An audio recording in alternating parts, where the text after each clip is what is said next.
কাজ করতে চাইলে লম্বা জীবন লাগে না।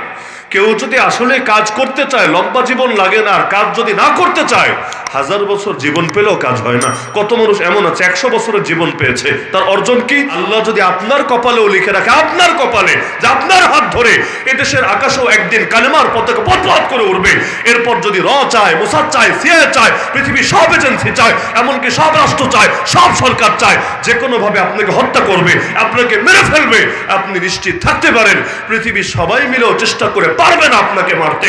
মিশন আল্লাহ আপনার কপালে যেটা লিখে রেখেছে সেটা সম্পূর্ণ হবে, এরপর আজরাইল আপনার কাছে আসবে।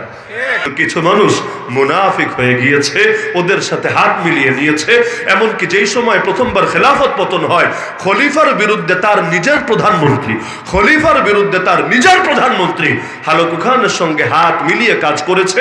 ইতিহাস আজও যাকে চেনে ইবনে আলকামি নামে। আমরা তো খালি মির্জাফরের নাম শুনি, মির সাদেকের নাম শুনি। ওই গাদ্দারদের চাইতে আরো বড় গাদ্দার ছিল ইবনে আলকামি, যার হাত ধরে প্রথমবারের মতো ইসলামী খেলাফতের পতন হলো। আমার উম্মতরা নিজেরাও যাতে কামড়াকামড়ি না করে, পারস্পরিক লড়াইয়ে লিপ্ত না হয়, নিজেদের বিরুদ্ধে নিজেদের যুদ্ধ বিগ্রহ করে শক্তি ক্ষয় না হয়, আল্লাহ এই তৌফিকটাও আপনি দান করেন। আল্লাহ জানিয়ে দিলেন, হে রাসূল, আপনার এই দোয়া কবুল করা হবে না, কারণ এটা আমার সিদ্ধান্তের বিপরীত। দোয়া তো কবুলই হয় নাই। যতই ঐক্য করেন, যতই চান দুনিয়ার সব মুসলমান এক হোক, হবে না, হওয়া সম্ভব না, কারণ যে দোয়া কবুল হয় নাই ওইটা আশা করেও লাভ নাই। এজন্য নবী ভবিষ্যৎবাণী করেছেন, উম্মতকে রেখে গেলাম এক দল, শীঘ্রই উম্মত হবে অন্তত 73 দল, যার মধ্যে 72টা ডাইরেক্ট জাহান্নামী হলো 72টা। তার মানে মূল দলই হলো 73টা, মূল দল। এর মধ্যে প্রতিটা দলের তো আবার ডালপালা থাকে না? আরে মূল দলের অধীনে অনেক ডালপালা থাকে না? বহুত এই ভার্সন ওই ভার্সন, শাখা উপশাখা তো থাকে। তাহলে মূল দলই যদি হয় 73টা, তাহলে ডালপালা মিলালে কয় শো, কয় হাজার, এমনকি লাখও হয়ে যায় কিনা আল্লাহ ভালো জানে। যতদিন পর্যন্ত ইমাম মাহদি না আসবে, আমার বুঝ বলে না এবং আমার পড়াশোনা বলে না যে আসলেই দুনিয়ার সমস্ত মুসলমান আবার এক হবে। কারণ মাহদি আসার আগে এক হাদিসে ওই জামানার চিত্র বলা হয়েছে। ওই সময় চিত্র হবে এমন, মুসলমানদের একটা গুপ্ত ভান্ডার নিয়ে 3জন ব্যক্তির বিরুদ্ধে লড়াই হবে, যাদের প্রত্যেকে প্রিন্স হবে, কুল্লুহুম ইবনু খলিফা, নবী শব্দ, তাদের প্রত্যেকে হবে খলিফার সন্তান। তো খলিফা তো আর 3জন হয় না, তার মানে এখানে খলিফা বললেও বুঝলাম রাজা বাদশাহ আর কি, কারণ খলিফা এক দুনিয়া একজনই হয়, 3জন হয় না। তাহলে 3জন যেহেতু নবী বললেন, তার মানে 3জনের ক্ষেত্রে খলিফা শব্দ বললে উদ্দেশ্য হলো রাজা বাদশাহ। তাহলে 3 রাজার সন্তান একটা গুপ্ত ভান্ডার নিয়ে যুদ্ধে লিপ্ত হবে। কিন্তু নবী বলেছেন 3টাই মরবে, কারো হাতেই গুপ্ত ভান্ডার যাবে না। 3টাই মরবে, কারো হাতে গুপ্ত ভান্ডার যাবে না। এরপর পশ্চিম দিক থেকে এমন এক বিশাল বাহিনী আসবে, যাদের পতাকার রং হবে কালো। নবীজি বলেছেন পতাকার রং হবে কালো।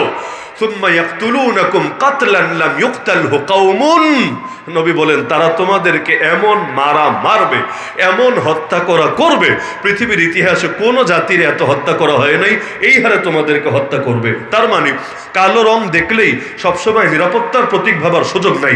আল্লাহ নবী তার যে ঝান্ডা ব্যবহার করতেন যুদ্ধে, ওইটার রঙও ছিল কালো। আবার এখানে যে হাদিসের মধ্যে যাদের কথা বলা হচ্ছে, তোমাদের এমন মারবে, এমন খুন করবে, পৃথিবীতে এইরকম নির্মম খুন কোনো জাতিকে করা হয় নাই, ওইখানেও রং বলা হচ্ছে কালো। আপনি ইতিহাস ঘাটলে দেখবেন শিয়ারা ব্যাপকভাবে কালো রং ব্যবহার করতে এখনো করে না, ব্যাপকভাবে কালো রং করে না। আবার এই কালো রং নিয়ে, কালো পোশাক নিয়ে, কালো পতাকা নিয়ে তারা বহু সুন্নি মুসলমানকে নির্মমভাবে শহীদ করে নাকি করে না? তাহলে ওই জাতি কোন জাতি হবে আল্লাহ ভালো জানে, আন্দাজি বলার দরকার নেই। এরা শিয়া হবে, এরা রাফেজি হবে, যা মনে চায় তা হোক গিয়া। যেটা আল্লাহ স্পষ্ট রেখেছেন, নবী অস্পষ্ট রেখেছেন, সেটা নিজের থেকে ব্যাখ্যা করা আরেক বল দামি। অস্পষ্ট জিনিস অস্পষ্টই থাক, যখন সামনে আসবে দেখা যাবে ইনশাআল্লাহ। কিন্তু ওই কালো বাহিনী গিয়ে যখন মুসলমানদের গণহারে হত্যা করবে, এরপর নবী বলেন এমন একজন খলিফা আসবেন যিনি হবেন মাহদি, তিনি পৃথিবীর বুকে আবার ইনসাফ কায়েম করবেন। তোমরা যদি তার যুগ পেয়ে যাও, হাদিসের শেষ কথা, ফাবাইউহু ওয়ালাউ হাবওয়ান আলা থালজ, বরফের পাহাড়ের উপর, মানে ঠান্ডায় যে সমস্ত দেশে বরফ হয়ে যায়, ওই বরফের পাহাড়ের উপর হামাগুড়ি দিয়ে, মানে হাঁটতে পারছো না, ওই হামাগুড়ি দিয়ে হলেও তার সঙ্গে গিয়ে দেখা করবা এবং তার হাতে হাত রেখে বায়াত করে ঐক্যবদ্ধ হয়ে যাবে। তাহলে ইমাম মাহদি আসলে মুসলমান ঐক্যবদ্ধ হবে, এটা প্রমাণিত। এমনকি তার জামানায় তো নবী ঈসা আলাইহিস সালাম নেমে আসবেন আসমান থেকে। ঈসা আলাইহিস সালাম জিন্দা না মুর্দা? সব নবী তো জিন্দা, নিজ নিজ কবরে জিন্দা, কিন্তু ঈসা আলাইহিস সালাম তো কবরেও না, কারণ এখনো তার কাছে ওয়াফাতই আসে নাই, কারণ মিশন বাকি আছে। মিশন যতদিন বাকি থাকে ততদিন কারো মরণ হয় না। আল্লাহ যদি আপনার কপালেও লিখে রাখে, আপনার কপালে, যে আপনার হাত ধরে এদেশের আকাশেও একদিন কালেমার পতাকা পথ করে উঠবে, এরপর যদি র চায়, মোসাদ চায়, সিআইএ চায়, পৃথিবীর সব এজেন্সি চায়, এমনকি সব রাষ্ট্র চায়, সব সরকার চায়, যে কোনো ভাবে আপনাকে হত্যা করবে, আপনাকে মেরে ফেলবে, আপনি নিশ্চিত থাকতে পারেন পৃথিবীর সবাই মিলেও চেষ্টা করে পারবে না আপনাকে মারতে। মিশন আল্লাহ আপনার কপালে যেটা লিখে রেখেছে সেটা সম্পূর্ণ হবে, এরপর আজরাইল আপনার কাছে আসবে। এজন্য আমার নবীকে খাবারে বিষ খাওয়ানো হয়েছিল 7ম হিজরিতে, খায়বার যুদ্ধের পরে। এক ইহুদি মহিলা দাওয়াত দিলেন নবীকে এবং তার সাহাবীদেরকে। নবীর উদারতা দেখেন, আল্লাহ নবীর সরলতা দেখেন, আল্লাহ নবীর আস্থার অবস্থা দেখেন। যুদ্ধই হয়েছিল ইহুদিদের বিরুদ্ধে, আবার দাওয়াতও দিল যে সেও এক ইহুদি মহিলা, কিন্তু আল্লাহ নবী তার দাওয়াত কবুল করলেন। অমুসলিমের ঘরে খাওয়া কিন্তু নিষেধ না, অমুসলিমের ঘরে খাওয়া নিষেধ না, তবে 2টা শর্ত আছে। এক শর্ত হলো যাতে নাপাক এখানে জড়িত না থাকে। অনেকে ওই গরুর মুট্টুতে সেই বিভিন্ন বরকতের নিয়তে মিলায়, এমন যাতে না হয়, পবিত্রতা থাকে। আর তাদের জবাই করা কোনো গোশত যাতে না হয়, কারণ অমুসলিম যদি জবাই করে তো আর বিসমিল্লাহ আল্লাহু আকবার বলে করবে না, আল্লাহর নাম নিয়ে করবে না, এজন্য খাওয়া যাবে না। বাকি খাবার যদি বৈধ হয়, পাক পবিত্র হয়, ওদেরটাও খাওয়া যাবে। আল্লাহ নবী গেলেন, আল্লাহ নবী সাল্লাল্লাহু আলাইহি ওয়াসাল্লাম খেতে বসলেন, তার খাবারের মধ্যে বিষ মিশিয়ে দিল। একজন সাহাবী তো মুখেই দিল, সঙ্গে সঙ্গে শহীদ হয়ে গেল। আল্লাহ নবীও মুখে দিয়েছিলেন কিন্তু আর গেলেন নাই, কিন্তু মুখের সাথে মিশ্রিত হয়ে গিয়েছে। আল্লাহ নবী এবার সব সাহাবীদেরকে বলেন, থামো তোমরা, কারণ সবাই তো রেডি, একসঙ্গেই বসেছে, একসাথে খেতে বসেছে, সবাই রেডি খাবে, একজন তো খেয়ে ফেলেছে, বাকিরাও মুখের কাছে আনবে। নবী বলেন, থামো তোমরা, খেও না। এই ছাগলের গোশত নিজে আমাকে সাক্ষ্য দিয়েছে, ওর সঙ্গে বিষ মিশিয়ে রাখা হয়েছে। আপনি বলবেন ছাগলের গোশত সাক্ষ্য দিল, ভালো কথা, তা আল্লাহ নবী মুখে দেওয়ার আগে সাক্ষ্য দিলেই তো পারতো, 2-3 সেকেন্ড আগে দিলেই তো কাজ হয়ে যেত। আল্লাহ নবী মুখে দেওয়ার পর কেন বললেন? কারণ আল্লাহ নবী নিজেই আল্লাহর কাছে শহীদ মৃত্যুর দোয়া করতেন। নবীর দোয়াই ছিল এটা, আল্লাহ আপনার রাস্তায় বারবার শহীদ হওয়ার তৌফিক দেন, একবার না বারবার শহীদ হওয়ার তৌফিক দেন। লাওয়াদিতু আন্নী উক্তালু ফি সাবিলিল্লাহ সুম্মা হিয়া সুম্মা উক্তাল সুম্মা হিয়া সুম্মা উক্তাল সুম্মা হিয়া সুম্মা উক্তাল। তো নবী দোয়া করবেন, আল্লাহ কবুল করবেন না, এটা হয় কিভাবে? এজন্য বিষ মিশে গেল নবীর শরীরের ভিতরে, বিষ চলে গেছে।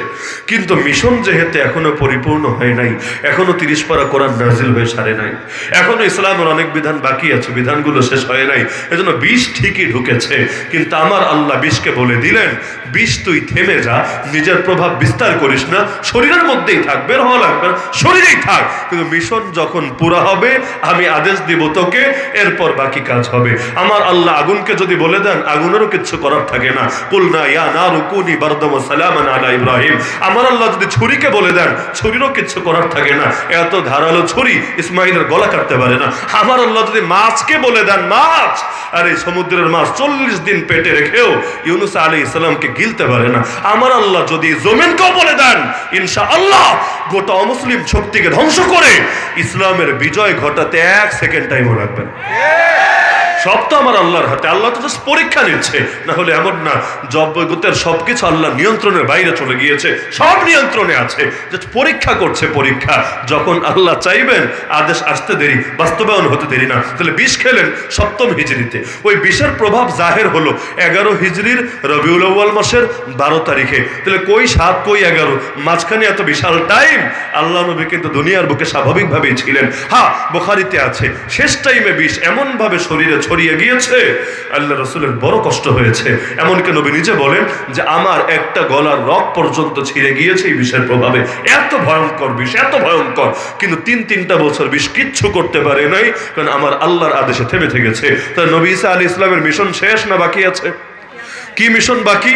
সবাই জানেন, কানা দাজ্জাল, আল মাসিহুদ দাজ্জালকে ধ্বংস করবেন তিনি। এজন্য আমার আল্লাহ তাকে রেখে দিয়েছেন আসমানে।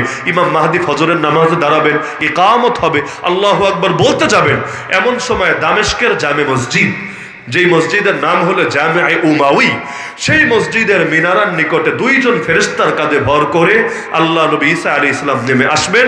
হাদিসে আছে ওই সময় তার বাবরি চুল থেকে, তার চুল হবে বাবরি চুল, বাবরি চুল থেকে ঘামের ফোঁটাগুলো ঝরবে এমন ভাবে দূর থেকে দেখলে মনে হবে যেন মুক্তোর দানা ঝরে পড়ছে তার চুল থেকে।